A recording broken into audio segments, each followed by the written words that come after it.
प्रशासक अध्याय 3।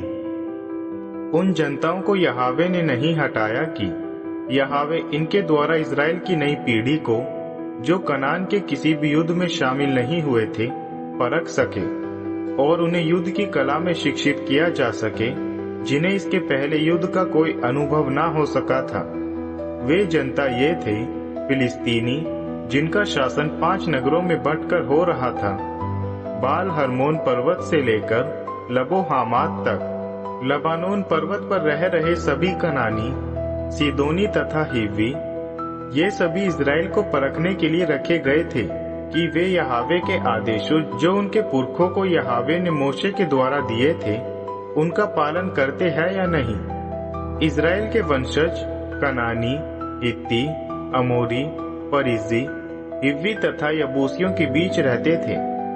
वे उनकी बेटियों को अपनी पत्नी बनाने के लिए ले लेते थे तथा अपनी बेटियों को उनके बेटों को दे दिया करते थे तथा उनके देवताओं की सेवा उपासना भी करते थे। ओत्निएल।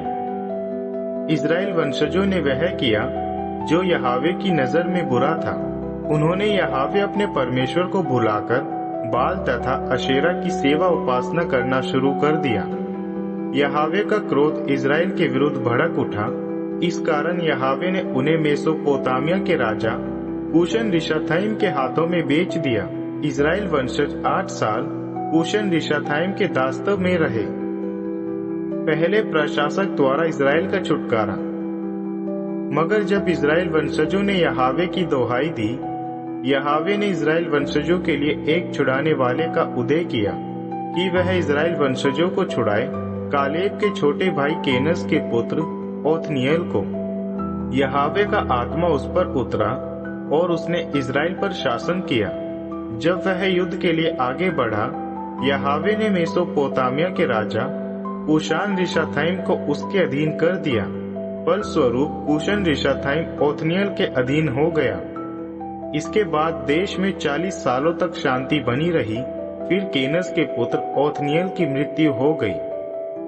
एहूद। एक बार फिर इज़राइल के वंशजों ने वह किया जो यहोवा की नजर में गलत था।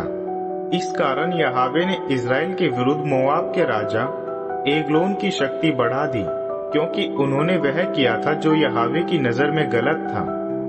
एग्लोन ने अम्मोन के वंशजों तथा अमालेक के वंशजों से मित्रता कर ली।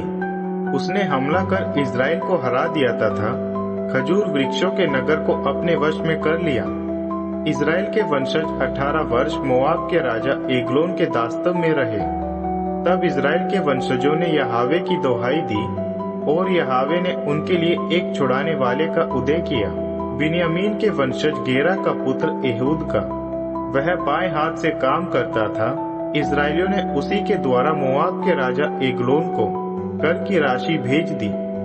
एहूद ने अपने लिए 2 धारी तलवार बना रखी थी, जिसकी लंबाई लगभग आधा मीटर थी। इसे उसने अपने बाहरी वस्त्र के भीतर दाईं जांघ पर बांध रखा था। उसने मोआब के राजा एग्लोन को कर राशि भेंट की। एग्लोन बहुत ही मोटा व्यक्ति था। जब एहूद उसे कर राशि भेंट कर चुका, उसने उन सभी व्यक्तियों को भेज दिया जो उसके साथ आए थे। एहूद स्वयं गिलगाल की मूर्तियों के पास पहुंचने के बाद वहां से लौट आया और राजा को कहा, महाराज, मुझे आपको एक गुप्त संदेश देना है। राजा ने आदेश दिया, शांति। तब सभी सेवक कमरे से बाहर चले गए। एहूद राजा के निकट गया। राजा इस समय छत पर बने अपने ठंडे कमरे में अकेला बैठा हुआ था। एहूद ने राजा से कहा, मुझे परमेश्वर की ओर से आपके लिए भेजा हुआ एक संदेश देना है। सो राजा अपने आसन से उठ खड़ा हुआ। एहूद ने अपने बाएं हाथ से दाईं जांघ पर बंधी हुई तलवार निकाली और राजा के पेट में भोंक दी। फलक के साथ मुठिया भी भीतर चली गई और चर्बी ने फलक को ढक लिया। एहूद ने एग्लोन के पेट से तलवार बाहर नहीं निकाली। पेट में से मल बाहर निकल आया। एहूद बाहर बरामदा में चला गया। उसने अपने छत के कमरे के दरवाजे बंद कर दिए और ताला लगा दिया।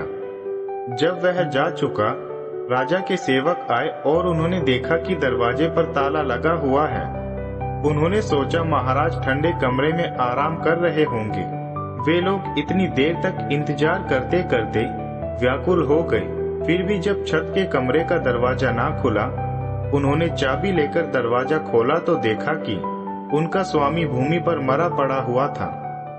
यहाँ जब वे इंतजार कर रहे थे, एहूद निकल भागा। वह मूर्तियों के पास से निकलकर सईरा जा पहुंचा। वहां उसने एफ्राइम के पहाड़ी प्रदेश में तुरही फूका। इजराइल के वंशज पहाड़ी इलाके से उसका पीछा करते हुए नीचे आए और वह उनका अगुआ बन गया। उसने घोषणा की, मेरे पीछे चले आओ, क्योंकि यहोवा ने तुम्हारे शत्रु मोआबियों को तुम्हारे अधीन कर दिया है।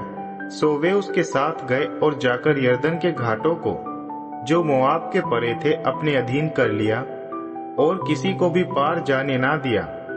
उस समय उन्होंने लगभग 10,000 मोआबियों को मार डाला। ये सभी हष्ट पुष्ट पुरुष थे, इनमें से एक भी बचकर निकल ना सका। इस प्रकार उस दिन इजराइल ने मोआब को अपने अधीन कर लिया। इसके बाद देश में 80 साल तक शांति बनी रही। शमगर। एहूद के बाद अनात के पुत्र शमगर ने बैलों को हाँकने की छड़ी का प्रयोग कर 600 फिलिस्तीनियों को मार डाला और इस प्रकार उसने भी इजराइल को छुटकारा दिलाया।